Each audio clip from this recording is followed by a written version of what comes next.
rate for a reason.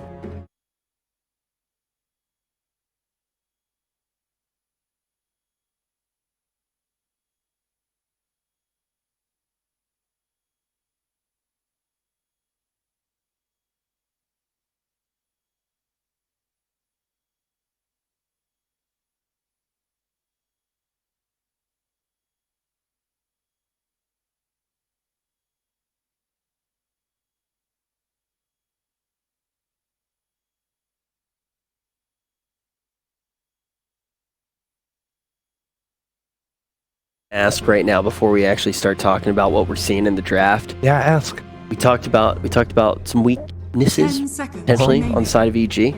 S4 talked about a lot yesterday. Is this a player that you're looking at in the laning phase saying, okay, we need to see him show up? I mean, they won a game where he died 7 times at 12 minutes. He recovered nicely. Yeah, he did recover. From 0-7 to like 7-8. It was what? That was the Doom game? No, that was Timbersaw. Oh, Timbersaw. Yeah, you're I right. mean, his Doom also was like 0-7 though. But they still won that game. And then, yeah, the game they lost, it was, 0-9 and 2. That was one of his poor performances. But there is a common theme where, S4 is having a rough time, dying quite a bit in lane. So we'll see how he performs here. They just go straight to the Terror Blade. Interesting they go that over the OD. Kind of. Yeah, I'm surprised. I mean, it's because they don't have first pick. Yeah, they feel like... can't ban out the Pugna. Yeah. If they pick first 2 OD, then Pugna comes out. Darkseer giving us a little thumbs up. I'm like, yeah, I'm big. Now, why would the Pugna be so strong in this matchup? I know we have been seeing that quite a bit, and we have seen it get banned out when picks like this come out. But for anyone who hasn't gotten to watch, why would the Pugna be so strong against what EG's trying to bring? I mean, just against the OD in particular, because every time you hit someone with the orb, it costs like up to 180 mana. Then if the ward of Pugna is out, then it deals like, I don't know how much, like 200 damage every time you want to hit someone. And then of course you have the Decrepify as well. That just amps the magic damage and can save targets. Just all around, Pugna is a great hero against the OD. So you can't pick it up if you're a second pick, because Ehome would have just responded with a Pugna. So you just go ahead, bring that TB, a lot safer. We've obviously seen it perform. Yeah. I think if EG actually has first pick, they might just go back to the OD if Ehome lets it through. But we'll see about that in the next game. I mean, if EG won OD, they can ban the Pugna and pick it. The thing is, maybe because they've got second pick, they want to use that last pick for Sumail. 10 seconds remaining. See banned out here. God, that female Puck, one of the stronger heroes. I haven't seen him play it yet this tournament, I believe. But he's somewhat making a comeback after the leash change. Yeah. ASD played an incredible Puck game. Yeah, I mean, he also played an incredible SF game. Yeah. He had lots of good games. He's one of these heroes, too, that we've seen more and more frequently in the later stages of our tournament. SF? Puck, I would say. Yeah, we've seen more and more Puck. Especially since we've gotten to the main event, gotten up on the main stage, we started to see him come out quite a few times.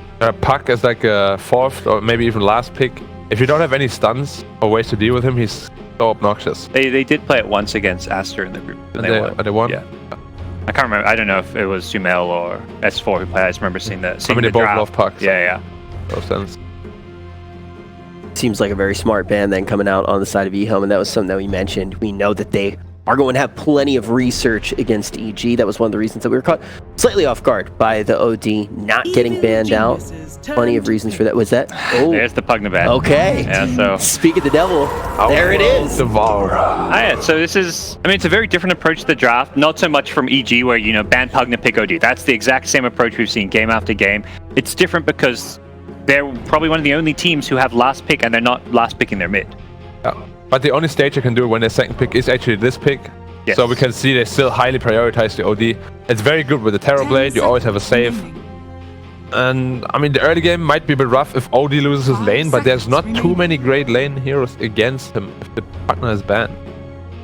What are Ehome looking to pull out against this? They've left in the pool intentionally. They wanted to verse it this first game at least. I'm not sure. Maybe they didn't think they would pick it like that if they're not first pick.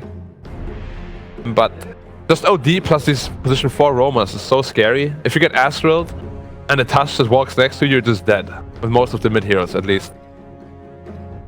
Now, I hate that combo. Already, with just the 3 heroes that we've seen on the side of EG, I'm already hearing you say things like, yeah, the laning phase might be scary. This is just kind of a common thread that we've had with Evil Geniuses. Do you think that they try to remedy that in their next 2 picks, or do you think that they go deeper towards that strategy? I think Aegis lanes can be quite strong, because OD by himself usually is not that good, but when you have a roamer like Tusk, as I said, you get an Astral off and it can transition into a very easy kill. Terrorblade itself is not the strongest, but can just resort to the jungle, and they just want to leave their last pick for that offlaner, which is gonna be...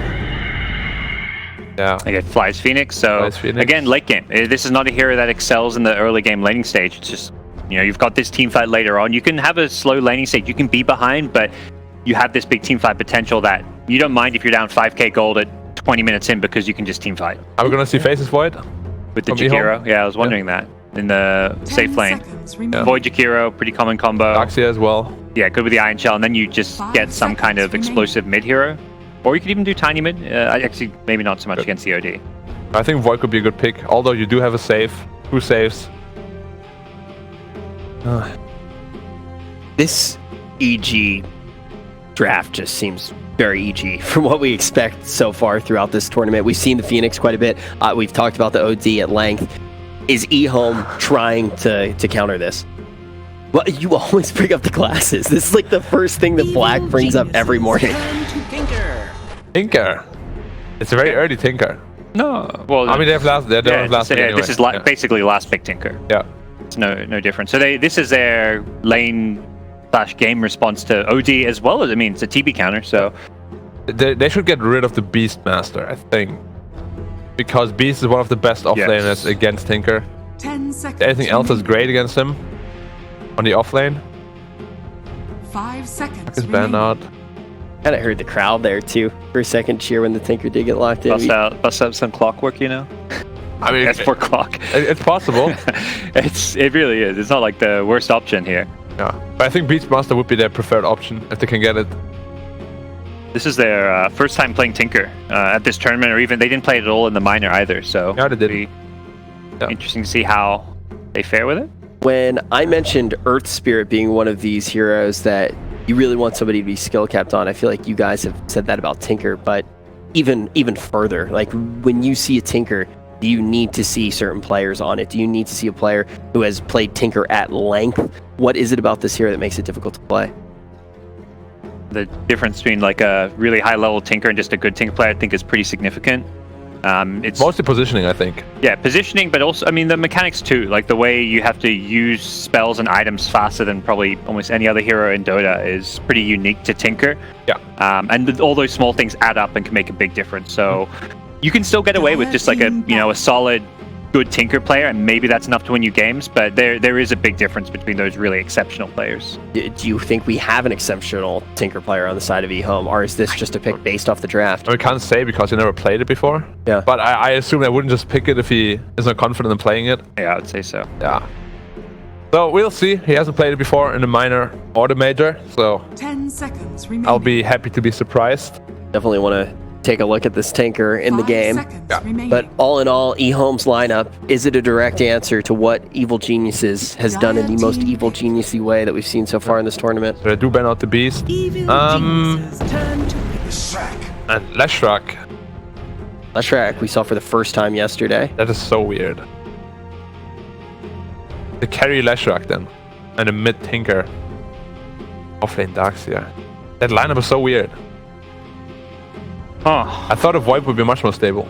I mean, they do ban out the Beast against the Tinker. Why? Yeah, Leshrac's.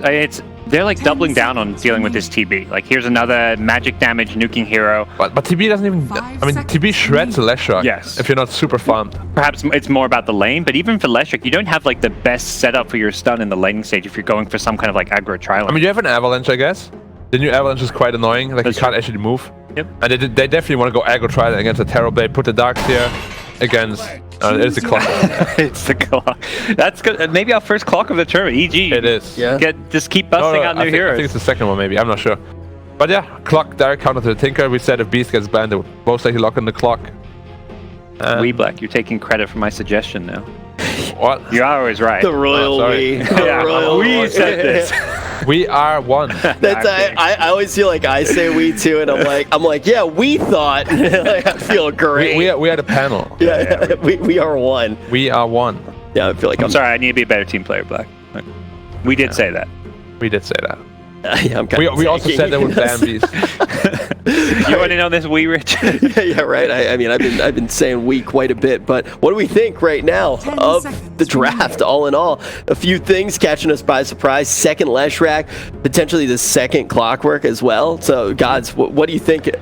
EG's so much in their comfort zone. I think the Clockwork, while being a kind of new hero for them, is so perfect this game. It counts the Tinker. It's great against Leshrac. It's just perfect fit for this draft. I think overall I like EG a bit better with the draft. 1-0 EG?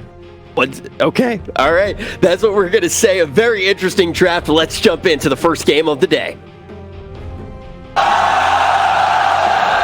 Man, we are ready to kick off the day. EG versus Ehome. The world is alive, the crowd is alive, and Kyle, we're alive, ready to cast this game. Oh yeah, I'm hyped, man. This is a series I've been looking forward to a lot. Obviously, EG, the hope of NA, the pride of NA, the last team remaining in the tournament. Yeah, and also some European imports into the team as well. Don't talk about that. Oh, sorry. EG, fantastic North American brand, but they're going up against Ehome, the team that comes out of the minor. They played really, really hard. They played very convincingly through this, and now they find themselves not in the first round out in the lower bracket. Like, they've pushed through a very long way, and they look like a really good team. Yeah. And they're a very young team as well, Kyle. These guys are not old. Yeah, this team probably best represents the future of China. Ego, their carry, 17. ASD, the mid player, 19. Faith Beyond and Innocence, they won TI6. They're still both 20, and their oldest player is actually the new guy, Tian Ming, who's 22. So, like, the average age is just under 20 years old for this team. Whereas, you know, as we've been saying, EG, like, vets. You know, if you think of a team, like, obviously Sumel's still a young kid, but like this, they've been around forever. They've been playing at international events. You know, in S4 Tal's case, for near a decade at this point, going all the way back to Heroes of Newerth. So this is a team with a lot of experience. Ehome with a lot to prove. Already top 6 at this tournament. Yep. Best placement of anyone who's won a minor thus far. Yeah. Although it is only the second major. Yeah, we don't have a lot of sample size for that one. Nahar's probably just rolled over on Dota for a bit. How do you actually like the draft coming in here from Ehome? Because EG picked up kind of exactly what we thought they would pick up. The only kind of like weird curveball which fits this draft perfectly is the Clockwork for S4, an old school staple hero of his. But how do you like it against Ehome, going for one of your favorite heroes, the Leshrac, and the combination with everything else? Well, it's funny. I was talking some shit with Bulba just before this went live, and he was laughing about how Ehome is like the complexity gaming of China, and they're going to run at you. They're going to play for more of the mid game, and they typically just want to smash you into oblivion and take your towers, your racks by like 25 minutes or so, 30 minutes. And we're thinking of all these ideas, something maybe a PL, a drought. Ehome's just like, nah, we're going to double down, run this no carry setup, and bank on their ability to just take total map dominance around that Tinker. You say no carry. We've seen a lot of power coming in from the Tinkers. Of course, we have also seen that in combination with Soulbind, but it's the Tinker running the safe flame for Ego, and we've actually got ASD taking the Leshrac towards the mid. So, as most people would predict, the lanes switch up. I mean, I don't know if anyone's predicting a safe lane Tinker coming out, but I love the 22 pick clock from EG. It's incredibly good against the entire Ehome draft. They need Force Staff, and that's a big timing for just the way they want to play the game, really. You can't take an engagement against EG if S4 is on point. Yesterday, bit of a rough day. Look for him to have a lot more impact on a hero that, you know, doesn't need as much time as like these Beastmasters and Doom to come online. He'll be level 6, and he's able to kill anyone he wants on the side of Ehome. But at the same time, like, you go up against the 3-position Darkseer. Tiny and Darkseer are going to do their normal creep skip on bottom. Hey, this time S4 is not going to burn his TP. He's actually going to walk the lane, in fact, clogging him up. But this kind of helps Ehome, because the creeps will remain exactly where they are, so they will burn out before they even reach the tower. And Clockwork's not great at sitting underneath this tower. In fact, even with the Iron Shells, they can just keep walking next to S4. Cause them some problems, but keep your eyes on the other lanes too. It's an aggressive try-and lane from EG on top. I would say this lane setup favors EG. You're going to be shutting down the Tinker, and Terrorblade's going to have a couple of free waves. Expect the Tusk to or the Tiny to rotate towards top. However, bottom lane, yeah, you can pressure a clock, but I would argue that S4 is going to use that net worth advantage a lot better, just because you just need a couple of core items. You hit level 6, and now you're a force on the map. That Leshrac mid, the Tinker top, S4 can go wherever he wants. Darkseer, not that same type of hero. He's more about slow and steady pressure. He needs his allies to help him make plays. Yep. But he's just going into the jungle for the moment. They blocked up the camp he wants to pull to and free farm up, but we're watching Faith Beyond getting a double stack of the creeps. Not something he can easily farm by himself, but is giving this 1v1 matchup of Tiny versus the Clockwork, which is another fun matchup. Let's make it a triple stack because 1 and 2 is not enough, but up on top lane, Innocence being forced back through the tree line. He'll go for a return dual breath on crit and fly, but Ego, he's still only a level 1 Tinker, not a lot of burst damage to arrive from him, but Innocence is creating the space against Fly. Yeah, so this is a cool trade. Ehome is saying like the Tiny stays bottom to prevent S4 from pulling waves to that hard camp, which would slow down. It slows down his acceleration. But what you're doing is also then sacking your top lane. You actually move the Tinker towards bottom. But this is a level 3 Clockwork already. Really curious movement from Ehome. Yeah, and even Faith Beyond, his timing in the mid lane was a little bit wrong. He dragged 2 of the creeps back. I don't know if he's trying to mess with Sumail, but thanks to the 2 observer wards that were placed down by EG, they see any kind of movement off the bottom lane into mid. And now it's a tri-lane on bottom. Man, S4, he's going to start this game the way he started the series yesterday, being hunted down by the opposition. But the Cogs, this is why Clockwork's so damn good. He creates such space, and they just walk it off. Tuskar, as well as Phoenix, have already rotated to bottom lane. So if Ehome force the issue, they could pay for it. This is something a lot of teams have been theory crafting. You know, what offlaner can go to his safe lane into this disadvantageous 2-1-1 matchup and jump forward, the ice path from Innocence catching out to Ego. Well, toss him back, and this is where Ehome can win the positional battle at least. I gotta feel like this favors EG. Like top now, you have a free farm Terrorblade, and Faith Beyond still with shenanigans. They're going in after Ego. They know that Tinker can't move away, but that's why Jakiro is there. Ice Path, that's his last ability he can cast. There's no mana left for anything else. But this free farming Terrorblade, you got him, but again, you're seeing Faith Beyond doing his little pull through. He's grabbing the creep wave and causing more problems. And then they just let the mid matchup to go, which is 18-1 to the 22-4. That's a pretty close lane for the mid because no one else can influence it. They're all too busy fighting on the side lanes. This is one thing, regardless of meta, I think that a lot of viewers, fans, and probably IceFrog are content with the state of the game where mid is now that pure 1v1 most of the time. Yep. It just feels like Dota games are better when the mid players have this opportunity to really strut their stuff. Not that, you know, remember when there were just 3 heroes mid the whole game? I remember when Lich Sacrifice was a thing. Oh, they've sacrificed the creep. The mid lane's already completely imbalanced now. Yeah, this is a bit weird from Ehome though, because they're the ones on the clock. Like, they don't actually have any sort of right-click carry. Wow, Faith Beyond. I love this from him. He plays Darkseer the way Universe used to play Darkseer. Like, obviously without the creep skipping kind of thing, but aggressive up in the face and actually go for the kills. Doesn't matter if you're alone. He'll take a 1v1 against a Terrorblade, who, even though he's got Metamorphosis, doesn't have Sunder. There's pressure that can be applied. Clockwork on bottom lane. They're looking for a kill onto Innocence, trapping him inside the cogs, but with the support of Ego, it won't come to anything. Ego's, however, level 2, and EG may look to dive here. You don't have Battery Assault for a few moments, so he should be, yeah, he'll be fine. He's actually just going to pull the creeps behind tower. That's even perfect for Jakiro to back off. He's going to stack, and this way is solo experience for the Tinker. Exactly. Tinker needs his XP. This is the hero that's got a snowball. Both Lesh and Tinker, they love having this nice start. XP-dependent heroes more so than gold. And whenever you can get free waves like that when you're behind. And Faith Beyond with the confidence underneath a Metamorphosis Terrorblade stands his ground. So Ehome will claim 3 of the 5-minute bounty runes. The Fly places a nice word on mid, so they will notice ASD running towards that top shrine. Good efficiency as Faith Beyond's also farming up some jungle camps. They'll both utilize that. I like that little tip from ASD. It's like, hey, Sumail, like, I appreciate everything you do. Later on, I'll cross you. But for bottom lane, you've actually got Tuskar starting initiation. Jakiro arrives, double ice path. They're fighting inside the Master Machines. It's not good for EG because there's more support arriving. It's Tiny, him through the rear, tossing back S4. This should be the first blood. Cross creates space, but ASD arrives. It'll connect with the lightning. Tiny's not done just yet. The Avalanche trying to buy some time for the ice path to connect. Ehome with 4 heroes on the bottom lane. Claim 2 kills to open up day 2 of the main event. Yep, I love the way Innocence, or well, Y plays his Jakiro. You see a lot of the time pubs, inexperienced players, they prioritize the liquid fire, but both of Jakiro's active abilities are so strong. That level 1 ice path, the range, that just 1 second little interrupt disable, that's what actually secures the kill. And he's going to be a force in this game. The support Jakiro, you don't even need that many levels, and your Q does 400 damage, 5 seconds slow, attack speed slow, very good against heroes like OD, Terrorblade. It's a great synergy with the rest of Ehome, and that's able to buy more space. See a new record up for Faith Beyond. No surprise there. Vanguard rush at 6.5 minutes in. And they do little to no damage to that Darkseer, but he does have mana problems when he does this. There's no Soul Ring on this Darkseer just yet. And what was surprising to me is that the OD was untouched.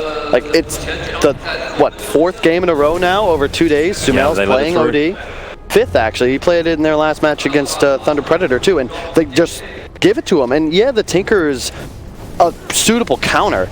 Yeah. The Leshrac last pick is just very surprising me. We'll probably be breaking that down whether Ehome win or lose this game, because it was a ballsy move. It's the way you look at it, right? It's Ehome going, okay, we know what EG's going to pick up, at least we can try and counter against that. The heroes don't have to be obvious, but as long as they got a game plan. So far, it's working out. You got Faith Beyond with a great start. My concern is just Ego's Tinker. Yep. I have not seen a side lane Tinker in like years. It's like he's just playing catch up, which the Tinker can do if he's able to farm up some stacks, and they do have 2 stacks in 2 different camps along the bottom. Concern, though, because now you have a smoke and a level 6 clock. This Tinker is food if he gets caught out. They're wrapping around the back, looking for the Tinker. Level 6 clock, as you said, going to look for the hook in, waits for it. Ego jukes it up, and they turn their attention over towards Innocence. He's looking to get the ice path off, but just so heavily interrupted. They're tossing and throwing around S4 with the Master Machines creating space. And EG, they got a kill, but it's not the one they wanted, but it still puts them on the board. And that right there is why Clock is such a good hero in this game. Multiple heroes are unable to get any spells off. Jakiro, notably, as you can see, if you're tanking a battery to the face, you cannot cast abilities. Great scout out. Tiny seeing the clockwork, as well as Tuskar moving into the mid lane. They were looking for the hook shot onto Leshrac. Yep.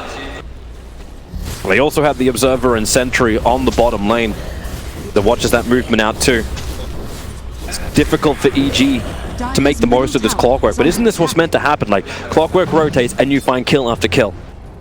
Yep, I mean, it's easy, and there isn't the same pressure you would typically see on clock picks where, you know, it kind of all ends your early game. In this scenario, EG, they're confident. Phoenix scales so well, the Tusk save, OD, Terrorblade, like, you have no qualms about bringing this game to the 30-40 minute mark.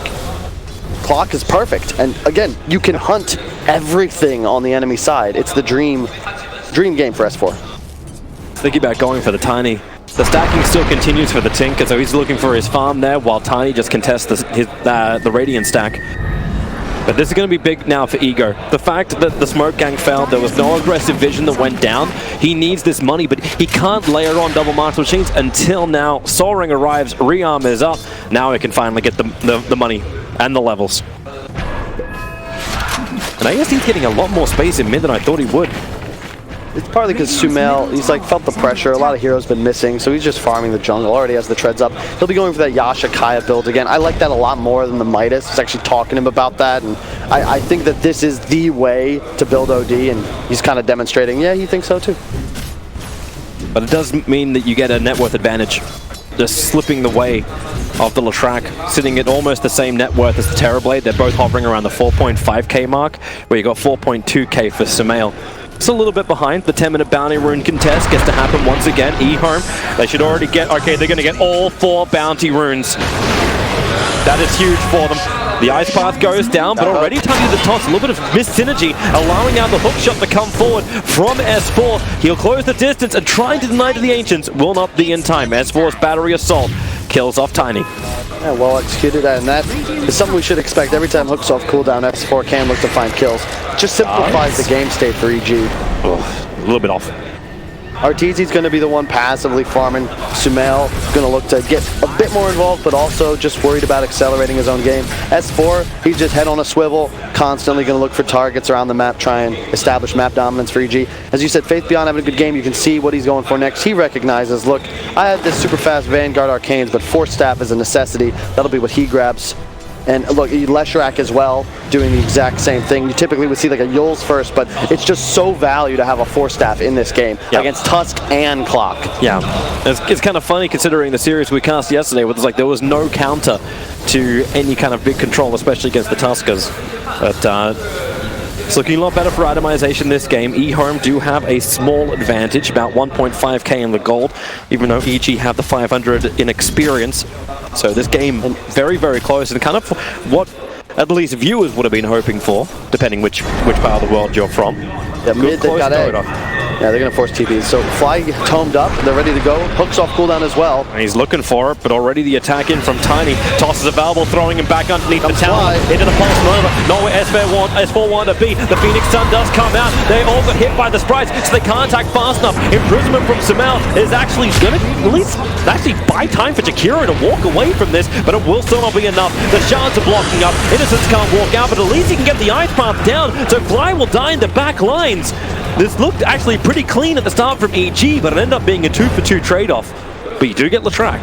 Not the best trade for EG. They wanted to probably have a bit of a better fight off that egg. They used a lot of big cooldowns there, all ultimates expended, but you know, Artior is just farming top freely, and sure, you're just not afraid when the Darkseer is the hero on the enemy side that's the most farmed. It is a lot of space for Ego, who's been quiet for the last 10 minutes. He's just walking through the woods, farming stacks, trying to get those bots up, 700 gold away. But you got to be happy. EG, you know, trades benefit you. You're the team with the Terrorblade OD. You're going to get a point where you have BKB on both your cores, and I look at the side of Ehome and think, well, how in the hell are you going to do any damage to either of these guys? Like, Leshrac's sustain kind of comes from the, like, Tinker being able to create space. Is that even the way I want to say that? And we were actually debating as well, like if this is one of those games where Tinker actually builds into an Aghanim Scepter, you get that missed chance to allow Leshrac. Oh, he forced forward. Survivability is, S4 now will face boot away. Does show the force off of ASD. Radiant's middle tower is under Gonna attack. look to do something here. You have a Darkseer hasting himself forwards. They're looking for S4, but like he's got 4 heroes chasing him. Avalanche will connect. He's got hookshot of Valble. They need to get in front of him, or else he'll just hookshot away to safety, or he can just cog on the high ground. But the back pulls him back down again. Now S4's cogs block him in, but the hookshot, exactly as we were saying. S4 goes up and away. Hashtag You knew it was going to be a hard fight. Yeah. The thing is, even if you kill S4 there, there's no objective pressure. Like, mid is at your own tower. The top wave is now being taken out by ASD, but it's just a low EV move, because the best case scenario is you find 1 kill, but it's 4 heroes chasing him. That actually swings the goal back in EG's favor, because you've got 2 cores just hard farming as S4 leads them on a merry chase. So PTs are up for Ego.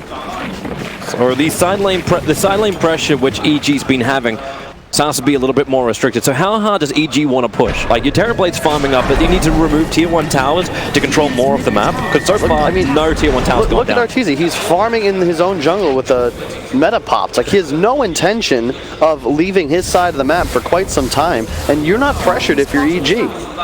This is really just an easy game to script out. You just don't let Ehome crush through your buildings. Don't make the same mistake you did yesterday in Game 1 against VG Gaming. Let your buddy die, all right? He respawns. This ain't life. It's Dota. And at some point, you get your BKBs, and you can look to take a big engagement around Roche, which another concern I have with Ehome is that they don't have that ability. You can't take Roche in this game unless 2 or 3 heroes minimum from EG are off the field. Yeah. And you're even more right with the BKBs. This is one of these games where if you had the old Husker, you'd be a very happy man. So much magical damage coming in from Ehome that you start to wonder, like, how do they really hit hard once those BKBs arrive? Like look at Arteezy's farm. Like, Sumail as well, they're accelerating fast. Like, this is good if you're an EG fan, and they're going to take top tower uncontested, just continuing to mirror the movements of Ehome. They sniff out that, hey, they're going to be making this play on bottom, and we've seen this probably a few thousand times over the history of Dota. A tier 1 for a tier 1 tower trade on opposite sides of the map. Yep. Both teams not looking for the fight, even though EG right now feels a lot more equipped to take it. The Clockwork and the Tusker with the double braces are so tanky, they can be on the front lines. Even Phoenix is approaching the double bracer. Yeah, exactly, and you also don't really have much in the way of burst damage to kill this Fly Phoenix before he gets that egg off, and then you don't have anyone that's gonna click the egg. Like, you don't. You got no one to initiate. Like, you may have the burst damage from the Tinker from range, but without Tiny having that Blink Dagger, they can't even initiate forward. The push is continuing on top lane. Metamorphosis is down. But RTZ just sends his illusions forward. Keep the creep wave off. Tinker, he'll have to play from inside the tree line. There's multiple TPs coming in. RTZ now begins his back off as Faith Beyond will join the defense. I love this though. If you watch, they not only have a ward on the shrine, but look at how Crit and S4 were playing this. They know as long as we maintain presence on this dire shrine, RTZ only has to fear the tower TP. That invis, he can get the initial stun, turns on the Pulse Nova. Crit and S4 will tank it. The Darkseer wall is down. Snowball save, in fact, moves them forward towards the Tinker, doing heavy damage. The Clockwork will hook away. Crit will die, fly. A nice position on the other side of the river gave S4 that get out jail free card. That well played. Nice communication from Tal there on the Phoenix, just ensuring that his buddy has that get out of jail free card. The second time we've seen S4 narrowly escape. And if you check it out, EG, they recognize what's going on. That was a BKB just completed by RTZ. We're at barely 17 minutes into the game, and you've already got a massive issue with this RTZ TB. Tiny on the pursuit though, don't think he'll catch Fly. I just love the itemization from RTZ. Like, to go for a BKB and not the Manta style, to not just try and say, hey, this is a split push game. And not just that, you can't interrupt the BKB teleport either. There's no way to stop him from getting off teleport. Asunder, he's going to be able to save himself. You don't have enough physical damage to kill him before the TP completes. They may look to just give up mid tower, and they will. But, you know, RTZ shoving bottom, Sumail clearing the enemy jungle after pushing his creep wave all the way to that top Ehome tier 2. You're still cool with this, yeah? You know, it's an even game, but an even game is not how Ehome are looking to close this one out. You've got to get moving fast, and they're at a point where their draft will spike. There's bots up on Tinker. He just finished his blink. Tiny also has a blink. Yep. It's go time, and you could theoretically kill Artur before he pops that BKB, but you've got to be quick and you got to be careful. You are against double save on the side of EG, the Snowball and the Astral. They're seeing Crit just twitching on the other side of the river. Double damage. Pick up, toss him back underneath the ice path. Snowball's down. They kind of got to stay in the ice path to get this up, but it won't happen. Crit back in control. Support is nearby, but it will not be rendered. And this is just EG doing as you said. Let him die. Let him die. They're doing great so far. Crit not exactly having the performance we saw in his Earth Spirit yesterday, but this is a different kind of game. He's the space maker. He is a walking ward. He's just trying to ensure that his cores don't feel the pressure that he is tanking.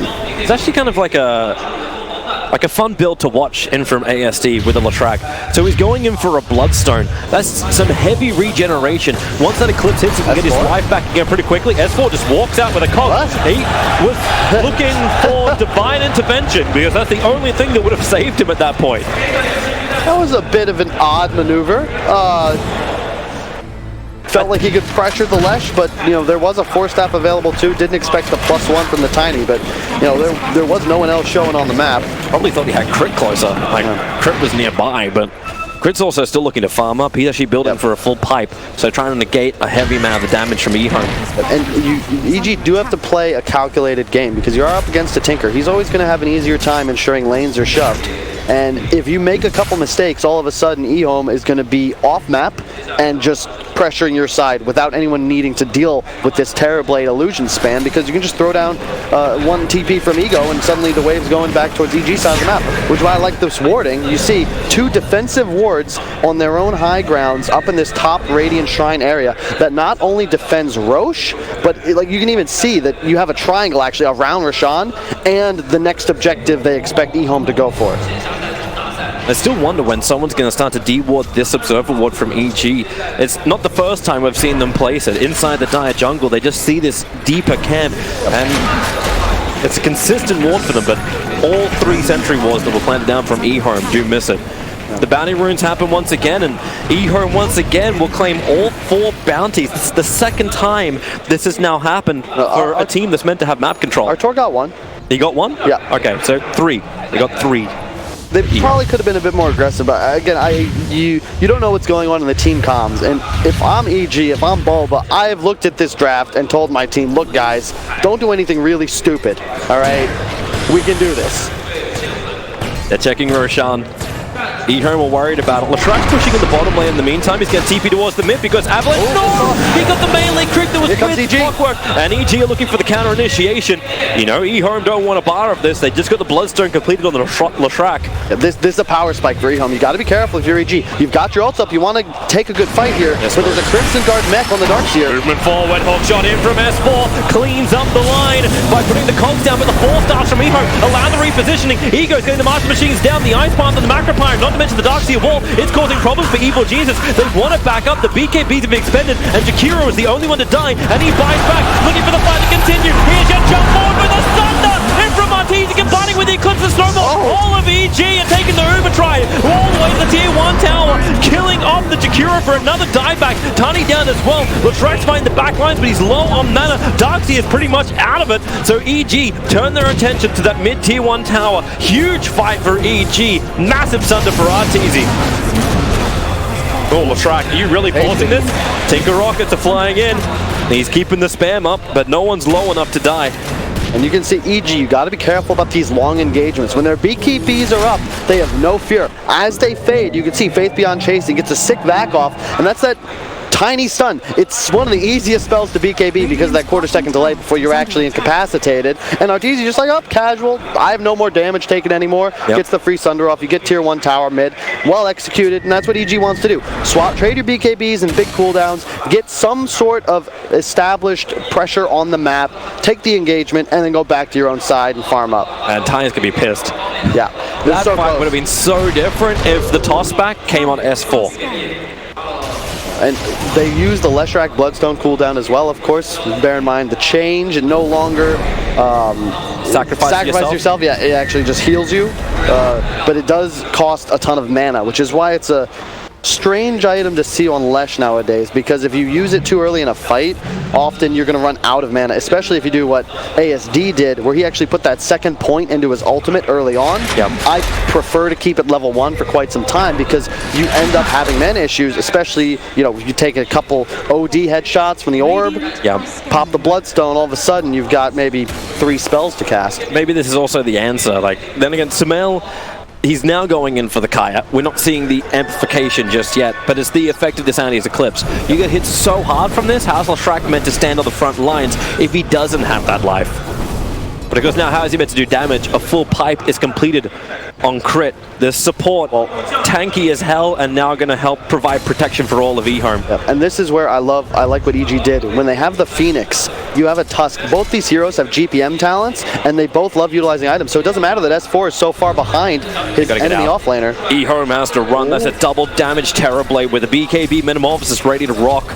The DD is wearing off, and Faith Beyond's the only one giving the fight potential, but Ehome, they smoke up themselves. Tinker's nearby, his Kaya is ready, and maybe now. Oh, EG. There's the smoke to break. They know they're up the hill. Ice Path, it doesn't do anything. The BKBs come up from EG way too quickly, and Ehome have to go on a full retreat. Double BKBs. This has to be more of a fight, but inside the Master Machine's not where they want to be. The Supernova is down, so Fly will be able to survive. He was low on life. He had no other choice but a big ultimate being dropped. The double BKBs down. They wanted to go for Roshan. EG may have to think twice about it. In fact, Ehome even smoke. They want to keep this going. This Tinker is powerful. He's got a Kaya. He went for the Spell Amp talent. He's going Ags next. This is the full DPS AoE Tinker build. They're running top. He's He's too far away. He doesn't have BKB available. He can't even TP out this if he wanted to. Up through the trees. The Tinker needs to keep the vision up. Sunder gives him the life. Oh, the damage! Ego's gonna die! That's easy. He does have options. Support's coming in from Tusker. How long can he live through this? 17-1 charges. Not long enough. Into the trees. The Pulse Nova will bring him down. So ASD finds the kill. Ice Path gonna miss. Same with the dual breath. So Crit will be able to walk off any kind of aggression. Love the pipe from Crit as well. This time EG is going to collect 3 bounty runes. Suddenly they seem to be much stronger. I cannot believe our Torb actually found that kill on Ego. That's the big timing for Ehome, is that Ag Scepter on the Tinker. All of a sudden, 4 rockets, lasers bouncing through everyone. It's like Ego didn't believe that Artur would come out of the tree line and try and run out that way, so he's just got caught flat-footed for a Tinker. That's death. Hey, really good heads-up play by Artur. He was getting a lot of flack from the community yesterday, although they give that to pretty much everyone. And he recognizes laser on cooldown. You pop that to try and DPS me down. He finds the aggro Sunder and just chases to find the kill. Bottom lane, the setup's there. Avalanche forward, S4 tossed up. They have the damage with the stun control, and they body block him out, so there's no hook shot available to get away to safety. The creep wave was coming in, but it still would have been a pretty hard one. So another good pick off from Ehome. Buys the space. The game is still in no one's favor. There's 1,000 gold and experience close together. Yeah, and Ehome, you can see the way they're itemizing and how they want to play this game. They already have 2 Force Staffs. You've got bots now on the Leshrac, a Blink on Faith Beyond. It's all about pace. They want to just sweep the map constantly. Tinker can deal with lanes. The other 4 heroes constantly looking for fights. Pop those BKBs from EG, work them down to 5 seconds, and then the amount of time they need to stall the engagements is going to decrease as this game continues. Did someone deward this Observer Ward finally? Like, in Dire Jungle, they continuously replace it. Doesn't block the camps, but it watches when Tinker is farming up.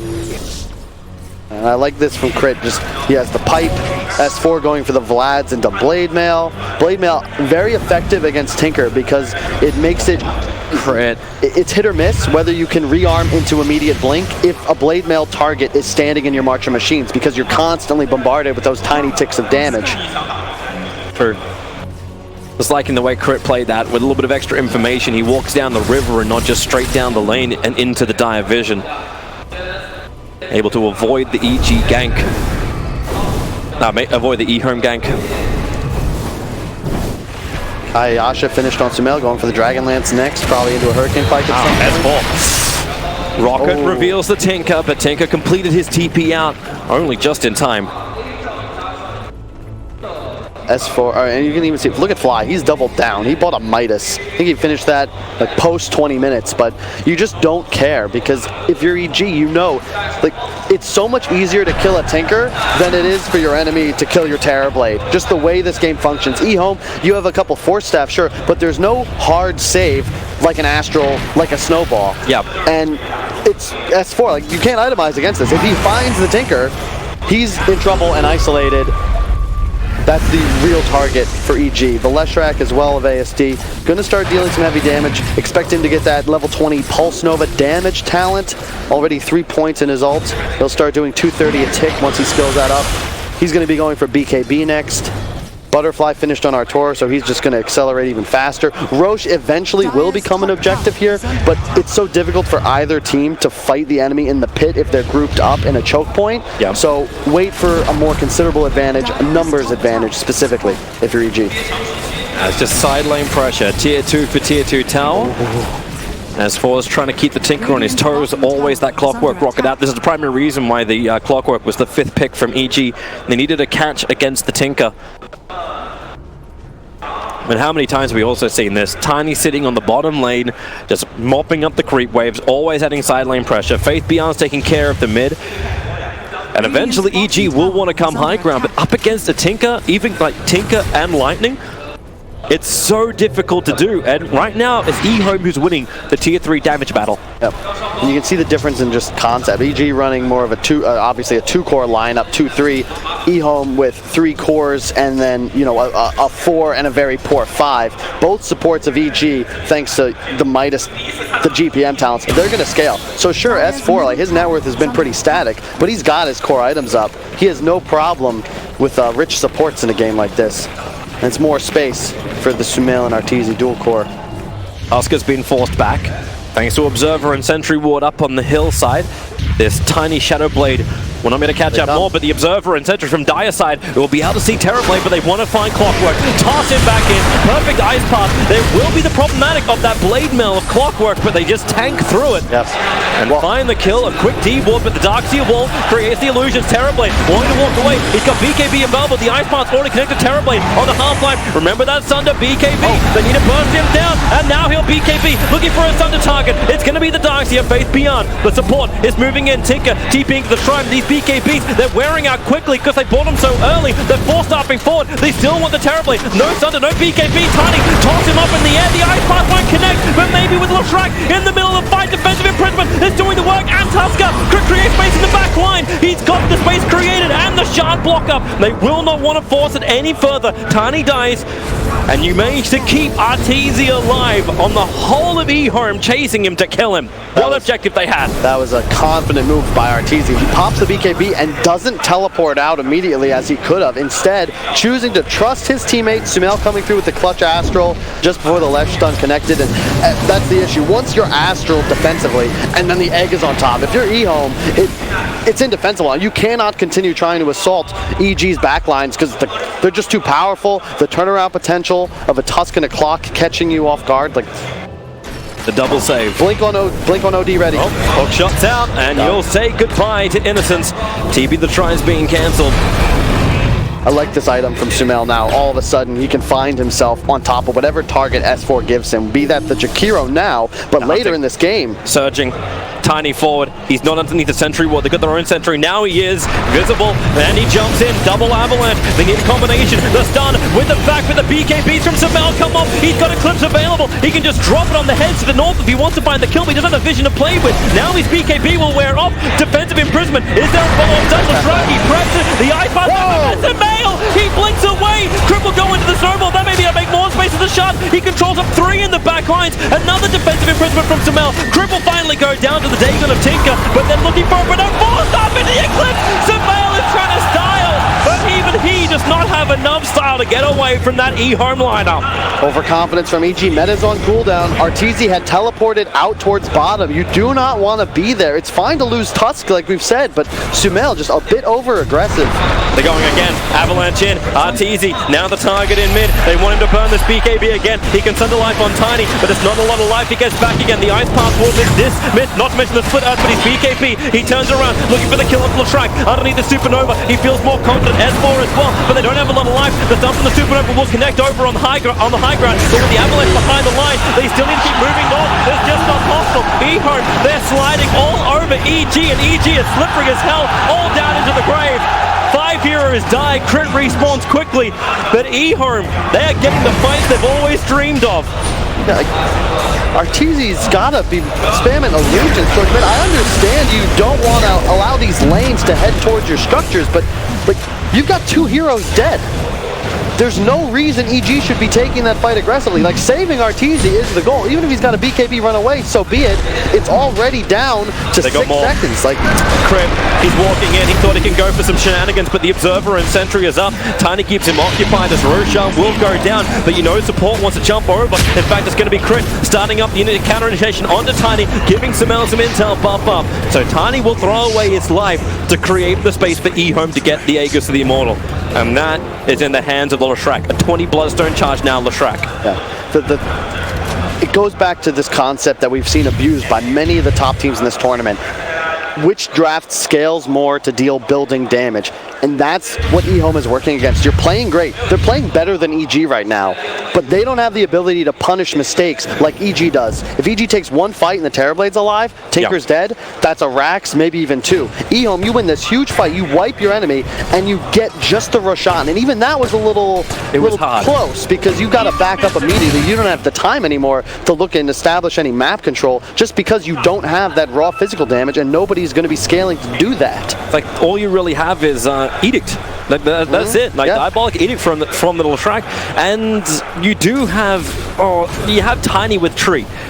They are pretty damn good at bringing down buildings. Crit under the Invis rune. Sentry ward is there. They back him back in, and that is one very dead Tuskar. Dead for 50 seconds. Ehome, with an Aegis the Immortal behind them, maybe they feel confident enough to force down some lanes. Go down mid. Actually use that Diabolic Edict. The OD blink after Astral we just saw abused by Sumail there. I believe that was because the Ice Path had not formed yet. You have 2 ways on Ehome to prevent that. If you, they're like, I don't know how to explain, but like frame canceling stuns like Mirana Arrow. If you spawn in the arrow, you're stunned. You cannot blink away. The same way it functions with Vacuum, if you just come out into it. And I believe Ice Path, although I know you can BKB coming down from a Yules into an Ice Path. I don't believe you can blink, but I imagine we'll probably see that interaction soon. Just as an educational thread, everyone, how does Ice Path interact with every single stun that's available in the game? And it's not like there's any rules for this, okay? Like, this is it's Dota, just Ice Frog. Like, hey, this is how it works. And he'll change it. It's just like, yeah, in Omni Slash you can TP out now. Yeah, that. It's just Dota, everyone. It's just Dota. In the words of Lacoste, can I get some frogs in chat? He loves that. Level 18 on the Phoenix now, so he's got that maxed out egg, and I don't think Ehome can reliably target it. I expect Fly to at some point. He's actually going for a Radiance. I mean, this man is wealthy. By pretty soon, S4 is going to find himself in the Zai location where he's just the cheapest player on his team. Is Ehome really reading this? They got a Tinker Ward down. EG is preparing a gank they now. pinged out Clockwork Arteezy. They know reveals he's not because here. the rock comes out, and they need to get the avalanche through the tree lines. Clockwork should be okay. The tree toss will not be able to reach him, but underneath the Observer Ward, that as well. I guess S4 can have a very good vision of his own death. EG's gem timing is going to be critical because right now they're consistently playing under wards placed by Ehome.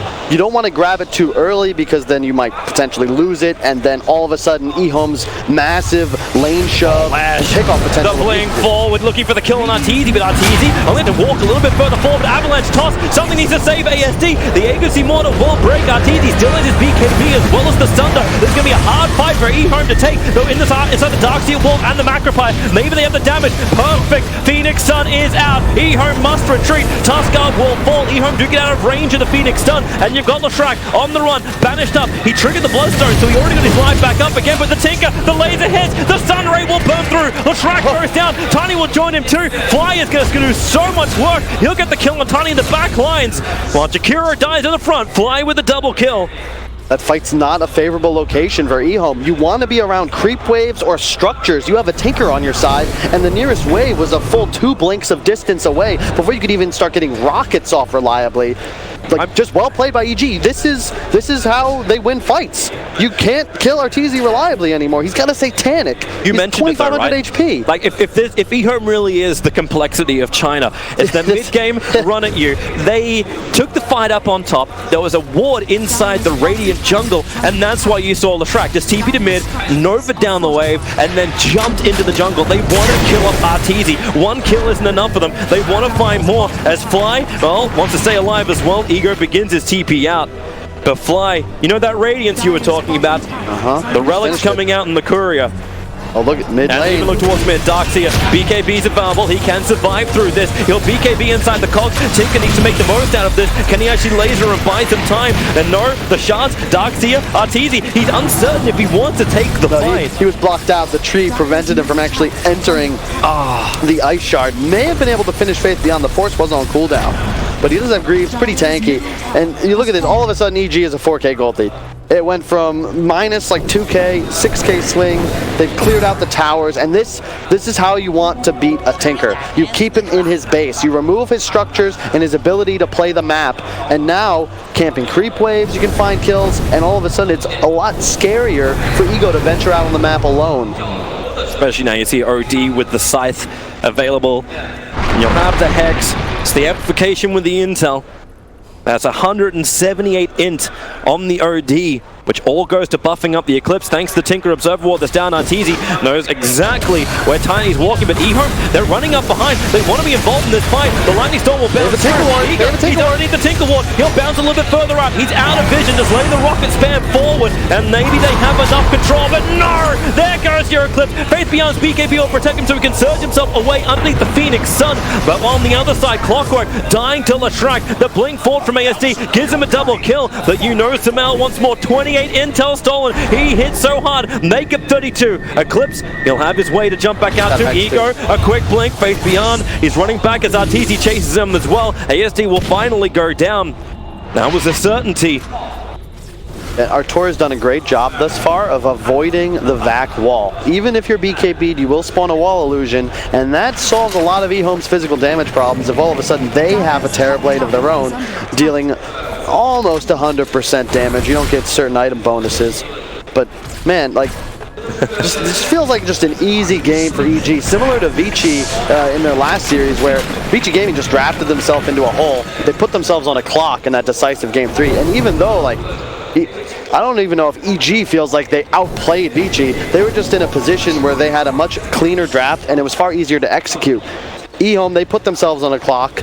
They are up against the clock, and it's not working out too well. I get that, but at the same time, I feel like Ehome's team fight, it still has a lot of bite to it. And their counter push that can come from inside the base is also quite good. So does EG continue to find these fights outside the base? Not if Ehome stands as 4 heroes on their high ground, but it's possible. It all comes down to the gem timing. I think that's the next play here for EG. I expect to see someone grab that pretty soon and just start to limit the vision of Ehome. You can see Arteezy sending a TB illusion, hopefully to check those bottom bounties. I see them being pinged out, but I think that was Ehome. Somebody should go grab those. Yeah, you've got a lot of gold. You've got Tinker with Refresher Blink. He can, like, when Tinker is inside your own base, you know there's issues. Yeah, and that's the thing that's really changed about late game Dota. We don't typically see games go too long anymore. When you get to this stage, that bounty 122 gold. EG's advantage, like, they just went up so like 2,200 off those 4 bounties they collected. You don't really need to do anything. Look at it, from 5 to 10 in a couple of minutes, and a lot of it's just those bounties. A product of establishing map control, keeping Ehome in their base is you don't really need to do anything. Just keep grabbing the runes, kill the next Roche, and your advantage at some point is going to be insurmountable. They're looking for a toss-back target. Tiny is trying to find one. Faith Beyond blinks forward, but this can definitely reveal the fact that Vision is on the hill. And they're pinging it out. We need a sentry ward to the front lines. And hey, look, Phoenix. I think he's got a little bit of cash, Kyle. Just a little. I mean, 90 gold per minute plus the Hand of Midas. And this is the key item. Look at what Sumail's got queued up. Refresher Shard, baby. This, I don't know what to do as Ehome's side. You have a BKB able to be completed on the Tinker. You already have one on Faith Beyond's Darkseer and the ASD Leshrac. It's just a concern that, like, double Hex, double BKB, you just can't mess with Sumail, ever, if he's got his cooldowns available. Ehome stuck inside their base as well, so there's no way they can contest EG's Roshan. Like, they can smoke, they can search, but by the time they even get to the tier 2 tower position, Roshan is taken by evil geniuses. And in fact, they're smoking up and the line is drawn to go south. They want to go the bottom lane, mid as well as top. Has pushed out a little bit. A BT down from the Tinker. Clockwork, he reveals himself. He turns on the Blade Mount, so that's why there's no blink available. And OD also arrives, and Tinker will just go down. Buybacks available. And I think Ehome were trying to bait with their Tinker, but now it turns into something else. Double TPs down to the shrine. They're in full retreat, Ehome. Yeah, well played. That's all the Tinker Ward. I mean, S4, great positioning. He's not with his team. He's not roshing. He's actually playing as far from the pit as possible because that's the lane Tinker will feel the safest in. Oh, Chukura Macropie is the bottom lane. They won't have that deep push in the mid. 4-star forward, Tiny. He's got Shadow Blade available. They don't have any detection inside the base, but they don't want to have to buy back on Tinker. So Faith Beyond, he'll burn the wall to create a copy of the Terrorblade. Wants to try and keep it alive. Sumail jumps in to try and get rid of it, but it won't happen. You don't need EG, just go top. You know, the wall's down. This is the big damage. This is the only way Ehome gets physical damage. No Macropire, no wall. Tinker still refusing to buy back. Fortification is up. ASD has returned to the lane.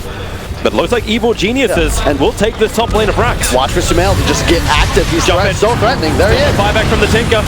Terrorblade, so much damage, so much life steal thanks to the Satanic Tinker will finally buy back. And Sumail, he's underneath the fountain. Drops it!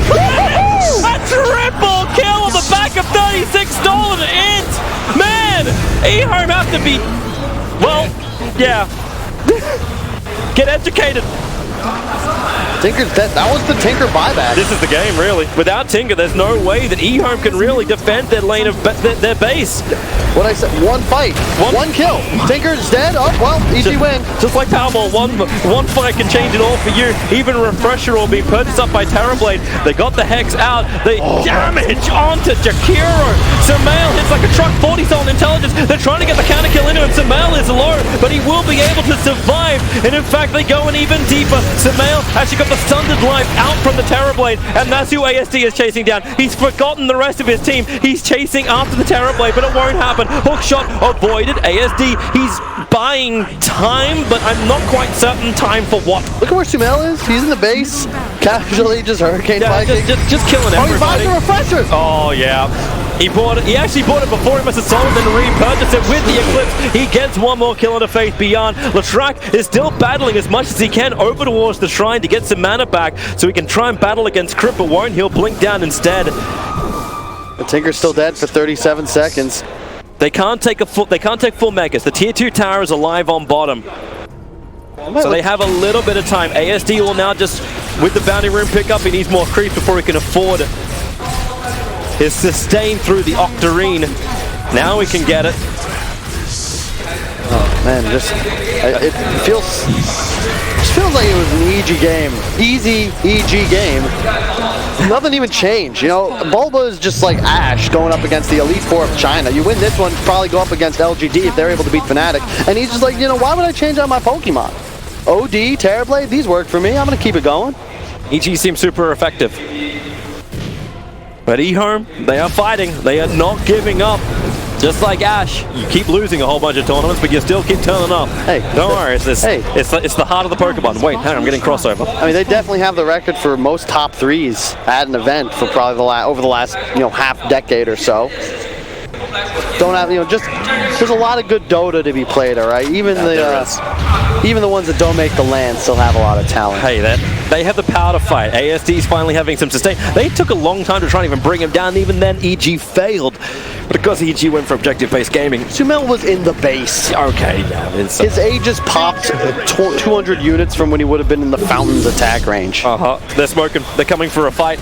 Looking for the opening. TZ's up on top of the hill. Shards fly forward. Snowball. There goes your save from Crit. TZ thinking about joining this fight. They've got the toss out. The Sunray's giving Crit so much more life. TZ still waiting for the right time to initiate, but ASD pumping out so much damage. And Icarus dive forward under the BKB. Still no supernova just yet. And the 4-staffs. Nice to get away from the shards. So Ehome.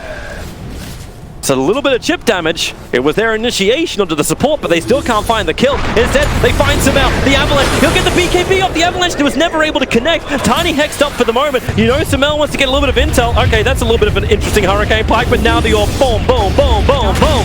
All flying down to the Tiny. Run home, however. RTZ is taking the tier 3 towers. So while this fight goes on, Ehome are being mega creeped by the Terrorblade. They have to try and cancel any TPs back. Faith Beyond TP. It won't work either. Trying to BKB and search away. He didn't want to have to use that one before. So Crit and Fly will stay on the back of his tail. But RTZ's just going for the full GG. He is isolated, but he has Refresher Orb as well as the BKB. So here you go again. The double parallel wall. They need to try and bring him down. Avalanche toss. That's onto a support. His BKB is there. Not to mention the Thunder. He won't even have it. No one's got enough life for it to really steal it. They back it back in. Maybe actually he has to be pushed back. The Range Track isn't down just yet. The Tinker makes it difficult when the laser bounces through, giving that mischance. The parallel walls are there. Another back is still on cooldown for the moment, but the Range Track is finally brought down. Latrak wants to fight, but so does Sumail. Here comes your orb attacks into Latrak. 12 down on the end, and Sumail gets smarter and smarter. 52 intelligence stolen, and he's got Eclipse up. You know he wants to nuke him. This is gonna be fun. Ready? Oh, he's gonna go. Ready? Hammer is in 3, 2, 1, boom! Goodbye, Faith Beyond. Goodbye, everybody else. The Nova's dropped as well. Sumail is as smart as they come. He'll end this game on 84 to 88 stolen intelligence against Ehome. It's a smart draft. They are meant to be geniuses. Evil. I agree with that statement, Toby, but the script that EG followed to win this game is not that different from what they demonstrated yesterday. And Ehome came out, they doubled down on how they prefer to play. High tempo, all about the mid game. And I mean, you can kind of feel it in the crowd. Just altogether, withers at the end. Yeah. Don't even think that their draft allows them an opportunity to really play that game much better once you hit 40 minutes or so. It's just such an odd pickup to have Shrek at the end to take the Tinker out of mid and then to completely ignore any level of physical damage. You're right in saying it was a simple execution from EG. All they had to do was not screw up. And Ehome was still looking for the fights. They still found S4 a couple of times. They found Crit. They found Fly until they got richer than anybody else. And I like that. You could make an argument perhaps that EG's cores could have scaled a bit better. They both went second item BKB, but that